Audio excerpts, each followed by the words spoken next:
Hey, how's it going, everybody? Today we're going to be talking about mental health, in particular, how counseling played a role in my family, legal, and substance abuse issues. Um, in previous episodes, we've talked about some of the unfair advantages that I had as a young teen going through my family's divorce, and how my family would find creative ways to find leverage or be able to use state power against us males. So one of their ways of doing this, and if you look back, this is around the time when my parents were getting divorced, before my legal start problems really started happening. My mom in the medical industry had learned that a kid has no say, therefore I can force him into counseling if I want to, which is true. So my mom, she learned what like bipolar was and stuff like that. So my mom took me around doctor shopping to a whole bunch of different counselors. Fall River, Tiverton. There was one across the street from the Tiverton police station where my dentist was. There was one at St. Anne's Hospital where she worked, Dr. Palumbo, and I remember that guy was great. He got fired because my mom found out we would play cards, so I would subconsciously talk to him, and she fired him for accusing him of playing cards with me all day. But he was the most effective. Um, but eventually, we had landed in Tiverton, over at the office of Dr. Ann Davidge, over on Main Road. Um, she was able to comply with what my mom was looking for in a diagnosis. She was also able to prescribe under the guise of whatever doctor she was working under at the time. Um, so my mom came in and she kind of told her, like, I want my kid to be diagnosed with this. And okay, right? And we'll start medicating him. And I remember during the divorce, my biological father would really complain that they were putting me on mind altering medications and drugs. Right now, you would figure they're co-parents, even though they're divorced. My biological father was still paying child support for me. They're co-parent. Um, he is privy and to know of any and all medical information, similar to like when my sister got pregnant and nobody felt the need to tell my dad, in which inevitably got my mom shut off on my sister's child support. As I said, I was the only one that got child support. Right? And because of that, my sister didn't go on visitation and everything else. That's a whole nother story for another video. So we ended up down at Dr. Rand Avage's office, who was able to comply with what my mom wanted to see my diagnosis as being. Um, she was able to get me, medicated and everything else, like I was just talking about.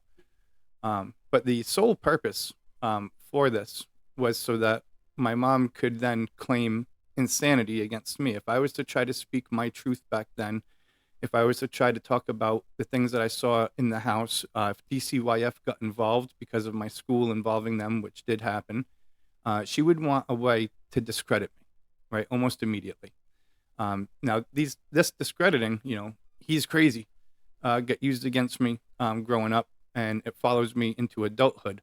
As you see things like the swatting incident, they just call the police and say, hey, he's threatening, something that rhymes with do or died. And, whoop, the cops say, oh, yeah, we can believe that because, she's a nurse and she says he used to be in counseling and all this other crap. And they've been able to have now a piece of leverage control on me. This wasn't counseling that I had ever wanted to go to or I voluntarily went to. My mom found out that I could be forced. Now, while this building right here ended up turning into a building of torment for me, pulling into I'm drip sweating. I can feel it going down my bicep. I don't know if any's collecting on my shirt. So what would end up happening? You would go in that front door and you would go towards the left to go to a waiting room, and there would be a noise canceller, and there'd be two office doors, one of them being Dr. Davidge's.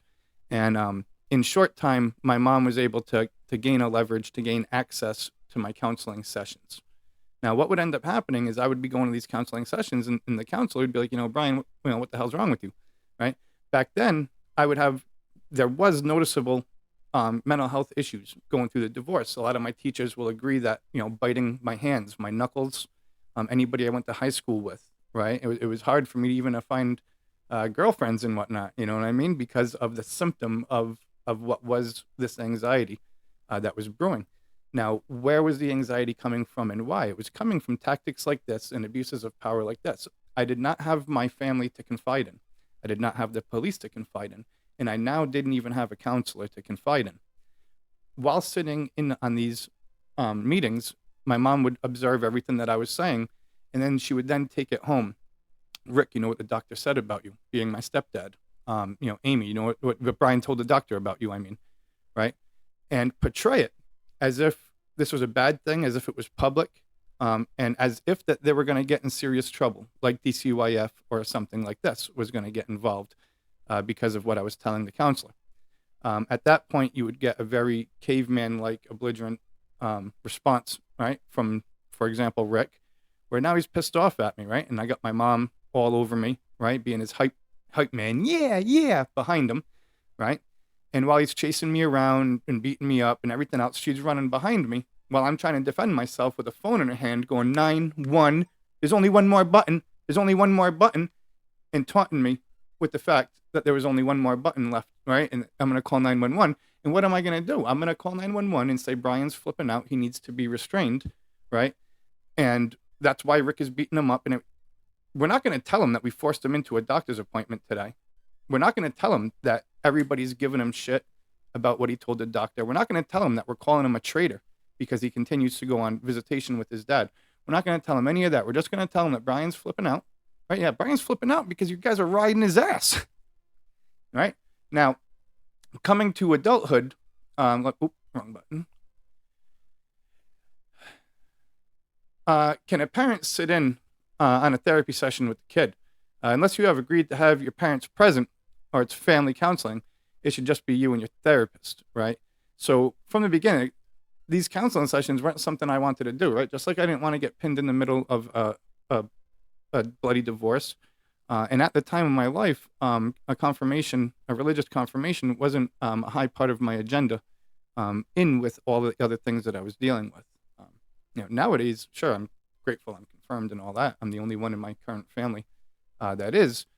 This is right. So this is well and good. But either way, back then, it added a lot of stress to my plate, right?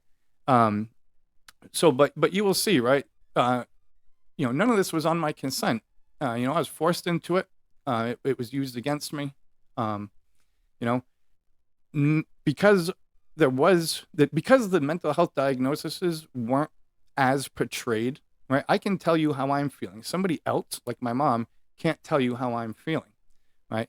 So what would end up happening is they would be prescribing these medications, Depicote, Risperdal, lithium, whole bunch of them, and then changing the dosages, right?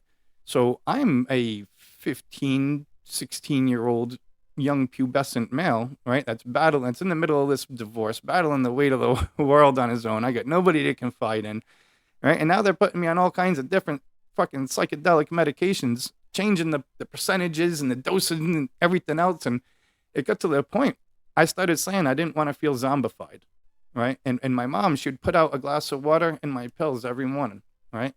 And it would get to the point that I would take the pills and I would go and feed them to the squirrels on my way to the school bus stop. I was refusing to take the pills because they weren't helping me at all. They were actually making any problems that I had a lot worse. Later on in life, as I came into adulthood, right, I'm off any kind of opiate medications. I'm dropped off at a homeless shelter. What has been taught to me in the past, right? If you don't feel good, change the chemical that you're on to the correct dosage. Change what kind of chemical it is.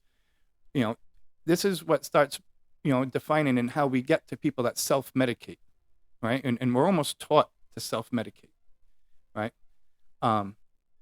So with that being said, this video here is going to be a quick one, but you can see now how, these counseling sessions were now used against me in numerous ways, as well as set me up for failure when, inevitably I was put to my own devices in the world, being dropped off at the homeless shelter.